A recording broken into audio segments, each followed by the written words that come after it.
kita, tapi kita tahu bahwa itu tetap harus kita syukuri. Kenapa? Karena kejadian buruk sekalipun itu bisa membentuk kita gitu. Benturan itu bisa membentuk. Menurut Kis, ketika kita paham cara ngerespon dengan tepat, kita dibentur untuk dibentuk menjadi versi yang jauh lebih baik. Menurut Kis sih, itu yang aku rasakan. Kalau dulu kita nggak paham bahwa benturan itu rasanya sakit sekali, membuat kita menderita dan terluka. Tapi semakin kita dewasa dan diberi hikmat dan kebijaksanaan, kita paham bahwa kita dibentur untuk dibentuk. Dibentuk menjadi apa? Menjadi pribadi baru yang jauh lebih baik menurut kehendaknya, bukan kehendak kita. Sangat luar biasa ternyata hidup ini, teman-teman. Berada di titik pemahaman yang cukup tinggi dibanding yang terdahulu, ternyata pengalaman hidup itu salah satu pelajaran berharga. Itu memang benar. Pantesan orang zaman dulu sering bicara, sering-sering deh ngobrol sama orang dewasa. Karena apa, kata Kis? Karena memang yang orang udah berpengalaman dan banyak makan asam garam, itu tidak bisa diragukan lagi tentang pengalaman hidupnya. Kita masing-masing di dunia ini kan unik. Aku, kamu, dia, mereka, semua. Semua itu kita berbeda, nggak ada satupun yang sama. Orang yang bahkan identik kembar sekalipun tidak sama. Bayangkan, orang kembar aja tuh nggak sama. Apalagi kita yang jelas-jelas berbeda, ya kan? Orang kembar loh, kelihatan mirip kan, tapi mereka tidak sama. Sangat jauh berbeda loh. Iya, waalaikumsalam kakak. Aku terinspirasi. Terima kasih ya Kak Ilyas. Kis juga terinspirasi dari cara kalian hadir di Bigo. Ini pandangan Kis ya. Orang-orang yang selalu nge-support ya, maksudnya kan niat dari hati. Ketika dia tetap melakukan segala kebaikan, bahkan dia tidak mendapatkan apapun. Dia hanya tahu bahwa, oh aku melakukan ini karena aku mau. Dengan sadar aku niatnya nge-support gitu. Entah dalam bentuk diamond, entah dalam bentuk kehadiran yang kesetiaan, menemani, entah dalam bentuk typingan yang selalu membangun, saling sharing. Kan banyak hal tuh, support itu kan banyak. Nah dari hal itu aja menurut Kis pribadi, aku banyak belajar dari viewers. Yang dulu-dulunya aku merasa bahwa aku hanya berfokus dengan hal buruk saja.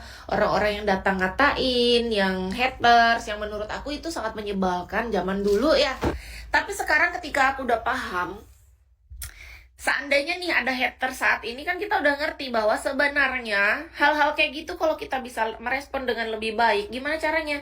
Haters itu ya kita gunakan untuk membuat kita jadi lebih termotivasi, menjadi pribadi yang lebih baik. Bisa introspeksi.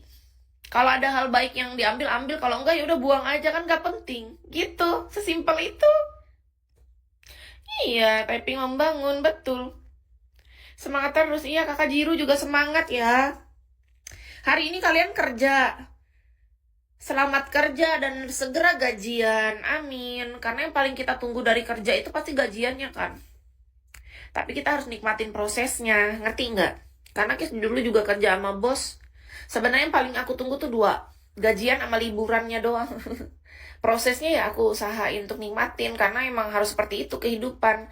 Kita belajar untuk menikmati proses yang tidak nyaman untuk mendapatkan gajian dan liburan yang menyenangkan. Sama kayak Kis di Wigo. Aku live setiap hari, kejar target hari, jam, siaran. Sampai pada masa dimana nanti target diamondnya bisa tercapai, gitu kan? Kan memang kayak gitu kehidupan. Kita belajar untuk menikmati proses yang tidak nyaman itu untuk menikmati kenyamanan. Kita nggak akan paham ada rasa nyaman di balik kalau nggak menikmati proses yang tidak nyaman itu. Iya, kita belajar untuk berprasangka baik kepada Yang Maha Kuasa.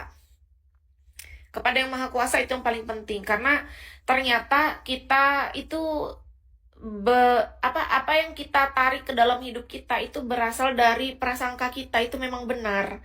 Semakin kita berprasangka baik kepada rencana Yang Maha Kuasa, maka kita benar-benar dihadirkan orang-orang baik.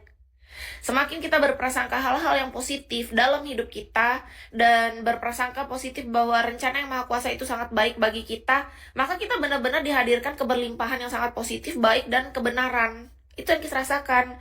Dulu, kenapa aku sering berprasangka buruk? Maka aku menarik hal buruk.